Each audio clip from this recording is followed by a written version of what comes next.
नागेन्द्राय त्रिलोचनाय भस्मांगाराय महेश्वराय। जब दुनिया लगाएगी बाट तब देखते रहे द टॉकिंग आर्ट में आप सभी का स्वागत है मेरे दोस्त। आशा करता हूँ आप सभी लोग बढ़िया होंगे। आषाढ़ माह की समाप्ति के बाद आरंभ हो जाता है पावन महीना सावन का। उसी समय धरती माँ अपनी हरा वस्त्र परिधान करके हर तरफ हरियाली भर देते हैं। तो अब सारे पेड़ पौधे खिल उठते हैं। किसानों के लिए तो ये ऋतु कोई वरदान से कम नहीं। उनके चेहरे पे हमेशा मुस्कुराहट छाई रहता है, क्योंकि ये खेती का समय है। धान के साथ साथ बहुत सारे सब्जी उगाते हैं। इस समय बहुत सारे हरा सब्जी मिलता है और हरा सब्जी तो विटामिन से भरपूर। इसीलिए इसी महीने में ज्यादा वेजिटेबल खा के स्वास्थ्य को हेल्दी बनाओ। लेकिन अब तो वेजिटेबल के रेट आसमान छू रहा है, इसलिए अपनी जमीन पे उगाओ और खाओ। समझ रहे हैं ना? चलिए उस बात को छोड़ते हैं, अपना टॉपिक पर आते हैं। इससे पहले वीडियो को लाइक कर दीजिए और चैनल को सब्सक्राइब कर दीजिए। आइए जानते हैं पावन महीने सावन के बारे में। सावन का माह भगवान शिव को समर्पित होता है। सावन का माह गुरु पूर्णिमा से आरंभ होके सावन पूर्णिमा पर समाप्ति होता है। इस माह की सबसे विशेष होता है सावन की सोमवार। धार्मिक मान्यता के अनुसार कहा जाता है कि सावन के महीने में सावन सोमवार व्रत रखकर अगर सावन सोमवार के कथा की जाए तो इससे जीवन की सभी दुखों की अंत होता है। साथ ही भगवान शिव अपने भक्तों के सभी मनोकामनाएं पूर्ण करते हैं। सावन के साथ साथ कांवड़ यात्रा भी शुरू हो चुका है। भगवान शिव देवों के देव महादेव को गंगाजल चढ़ाने की प्रथा सदियों पुराना माना जाता है। इसी प्रथा को हर साल श्रावण माह के कृष्ण पक्षों से गंगाजल भरकर दो शिवरात्रि के दिन अलग अलग शिव मंदिर में जल चढ़ाया जाता है, जिसको कांवड़ यात्रा या कांवड़ मेला कहा जाता है। इस माह में शिवभक्त गंगा तट पर कलश में गंगाजल भरते हैं और उसको कावड़ पर बांधकर कांध पर लटकाकर अपने अपने इलाके के शिवालय में जाते हैं और शिवलिंग पर गंगाजल अर्पित करते हैं। कांवड़ यात्रा को लेकर शिवभक्तों में काफी उत्साह देखने को मिलता है। धार्मिक मान्यता के अनुसार कांवड़ यात्रा करने से भगवान शिव सभी भक्तों के मनोकामना पूरा करते हैं। कांवड़ यात्रा को लेकर भिन्न भिन्न संप्रदायों में भिन्न भिन्न मान्यताएं हैं। आइए जानते हैं उनमें से सबसे ज्यादा लोकप्रिय 5 मान्यताएं।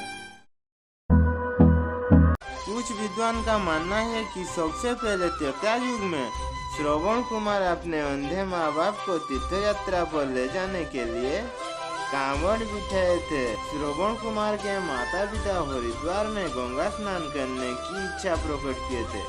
माता पिता की इच्छा को पूरा करने के लिए श्रवण कुमार कांवड़ से ही हरिद्वार ले गए और उनको गंगा स्नान करवाए।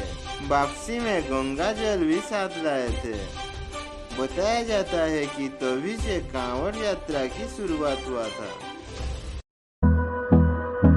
मान्यताओं के अनुसार भगवान परशुराम ने सबसे पहले कांवड़ यात्रा की शुरुआत किए थे। परशुराम जी ने गौड़ मुक्तेश्वर धाम से गंगाजल लेके आए थे और यूपी के बागपत के स्थित पूरा महादेव को गंगाजल से अभिषेक किए थे। उस समय सावन मास चल रहा था। इसके बाद कांवड़ यात्रा की शुरुआत हुई। आज भी उसी परंपरा का पालन किया जा रहा है। लाखों भक्तों मुक्तेश्वर धाम से गंगाजल लेके जाते हैं और पूरा महादेव पर जल अर्पित करते हैं। आनंद रामायण के अनुसार भगवान राम को पहला कांवड़िया माना जाता है, क्योंकि भगवान राम ने बिहार की सुल्तानगंज से गंगाजल भरकर देवघर स्थित बैद्यनाथ ज्योतिर्लिंग का अभिषेक किए थे। उसी समय सावन मास चल रहा था। प्राचीन ग्रंथ में रावण को पहला कांवड़िया बताया गया है। समुद्र मंथन के दौरान जो भगवान शिव ने हलाहल बीज का पान किए थे तो भगवान शिव का कंठ नीला हो गया था और तब से वो नीलकंठ कहलाते हैं।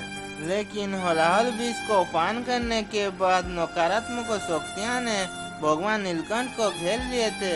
तो अब रावण ने भगवान शिव के शरीर से नकारात्मक शक्तियों की मुक्ति के लिए ध्यान किए और गंगा जल भरकर देवाधिदेव महादेव का जलाभिषेक किए, जिससे महादेव नकारात्मक ऊर्जाओं से मुक्त हो गए।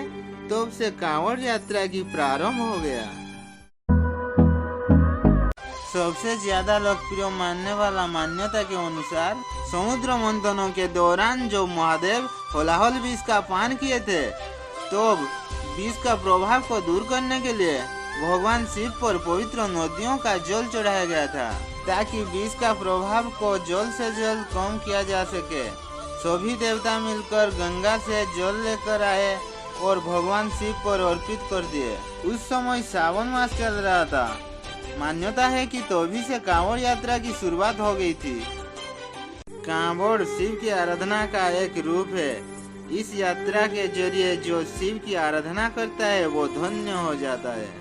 कांवड़ का अर्थ है परात्पर शिव के साथ विहार, अर्थात ब्रह्म यानी परात्पर शिव जो उनमें रमण करे, वो है कांवड़िया। कांवड़ के माध्यम से जल लाने से मन्नत के साथ साथ चारों पुरुषार्थों की प्राप्ति तो होती है, लेकिन श्रावण की कांवड़ यात्रा की वैज्ञानिक महत्व भी है, क्योंकि कांवड़ यात्रा दृढ़ इच्छा शक्ति का सूचक है। चलिए जानते हैं कुछ वैज्ञानिक महत्व। श्रावण की कांवड़ यात्रा का स्वास्थ्य संबंधित काफी महत्व है। धर्मों की प्रकांड विद्वानों ने इसी महत्व को जानकर इसको धार्मिक स्वरूप दिया है।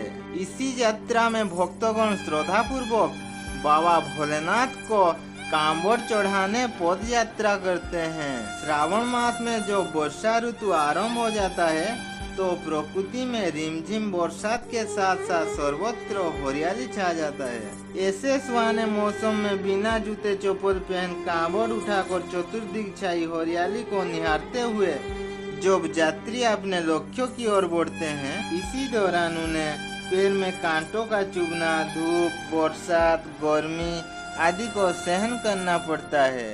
हरियाली से आंखों की रोशनी बढ़ता है। जमीन पर ओस की बूंद पैरों को ठंडक प्रदान करता है। सूर्य की किरण शरीर में प्रवेश कर उसे निरोग बनाता है। पांव की छाले और कांटों की चुभना दर्द कष्ट सहने की क्षमता बढ़ाता है। आज की विलास जीवन जीने वाले मानव के आत्मनिरीक्षण करने का मौका मिलता है। उसको अपनी सहन शक्ति एवं प्रतिरोधक शक्ति का पता चलता है। इसका लक्ष्य महादेव पर जल चढ़ाना होता है। इससे इच्छा शक्ति दृढ़ होता है। इस धार्मिक उत्सव की विशेषता यह है कि सभी कांवड़ यात्री केसरिया रंगों के वस्त्र धारण करते हैं और बच्चे, बूढ़े, जवान, स्त्री, पुरुष सबको एक ही भाषा में बोल बम के नारा से संबोधित करते हैं। केसरिया रंग जीवन की ओजो, साहस, आस्था और गतिशीलता का प्रतीक है।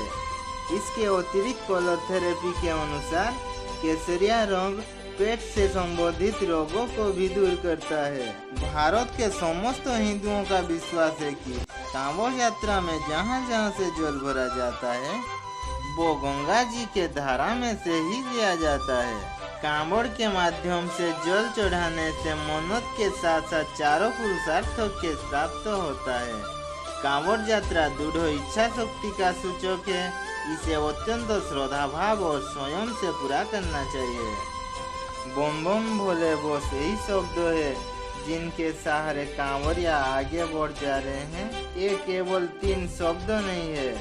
इन शब्दों में छिपा है अपार आस्था, दिल की गहराई में बसी भोले की भक्ति, लाखों मनोकामनाएं और उनके पूरा होने का उम्मीद। कांवड़िया जो महीने भर सात्विक भोजन करते हैं, नॉनवेज से दूर रहकर, उसका भी वैज्ञानिक महत्व है। वो कभी और दिन बात करेंगे। भारत में कई प्रकार के कांवड़ यात्रा है, जैसे कि डाक कांवड़, खड़ी कांवड़, दांडी कांवड़। भिन्न भिन्न स्टेट में भिन्न भिन्न तरह से शिव जी के उपासना करते हैं अपने अपने श्रद्धा भाव से। आज तो कांवड़ यात्रा के बारे में बहुत बातें हो गया। कुछ बातें कोई और दिन के लिए बचा के रखते हैं, ठीक है ना।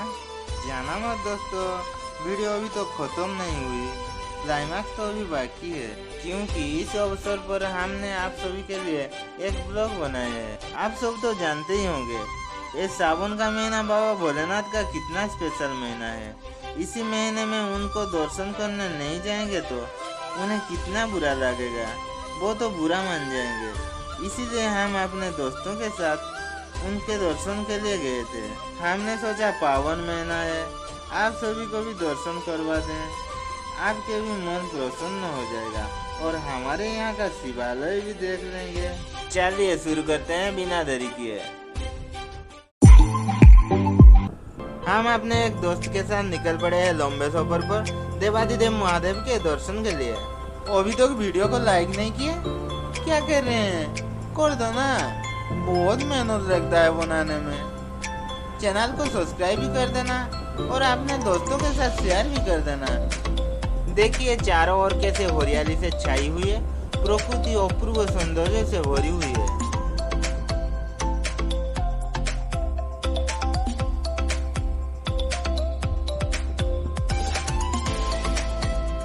बरसात का मौसम हुई है, खेती का समय हुई है, धान की खेती से खेत भरी हुई है। वो जो साइकिल से आ रहे हैं वो हमारे दोस्त लोग हैं। हम आते वक्त लेट कर दिए।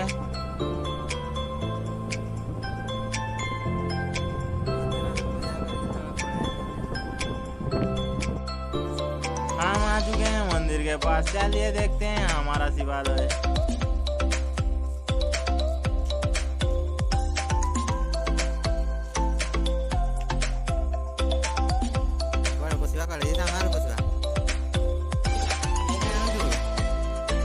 आमतौर पर यहाँ ज्यादा भीड़ नहीं होता, इसलिए छोटे से द्वार से काम चला लेते हैं। लेकिन पंचुक और शिवरात्रि में बहुत ज्यादा भीड़ लगे रहता है, इसलिए सामने वाला गेट खोलते हैं। चलिए हम सामने वाला गेट से जाते हैं। ये रहा मंदिर के पार्किंग एरिया, खाली दिख रहा है ना। लेकिन शिवरात्रि में यहाँ गाड़ी रखने के लिए जगह भी नहीं मिलता। हम गेट के पास आ चुके हैं। मंदिर को दो द्वारपाल रखवाले कर रहे हैं, उनसे बचकर निकलना पड़ेगा। देख रहे हैं ना कैसे सामने खड़े हैं।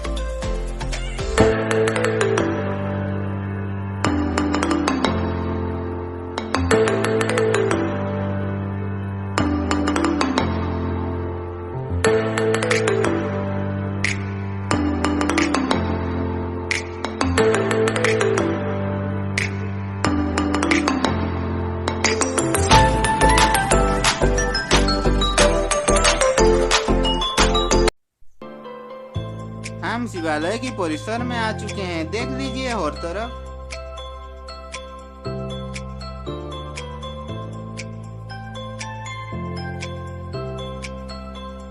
सामने जो वृक्ष देख रहे हैं ना, वो रुद्राक्षों का वृक्ष है। शिवालय में रुद्राक्षों का वृक्ष होना बहुत बड़ी बात होती है। यहाँ का मौसम में रुद्राक्षों का वृक्ष होना नामुमकिन है।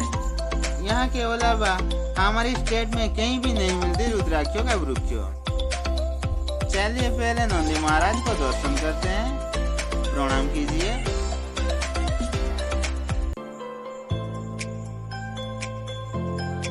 ये रही रुद्राक्षों का वृक्ष।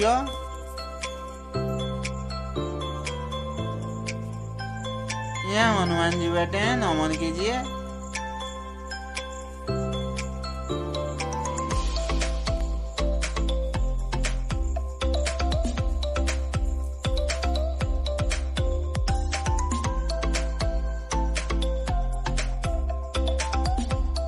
चलिए शनिदेव का भी दर्शन कर लेते हैं। यहाँ बैठे हैं शनिदेव।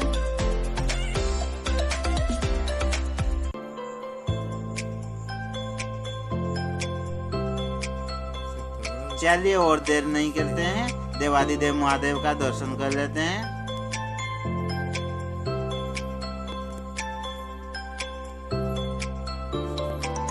चलिए पहले घंटी बजा के उन्हें आने का सूचना देते हैं।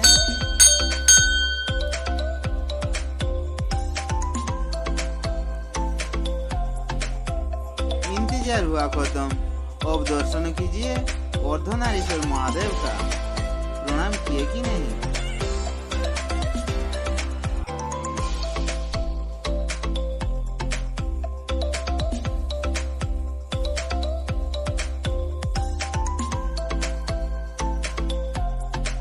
हम वो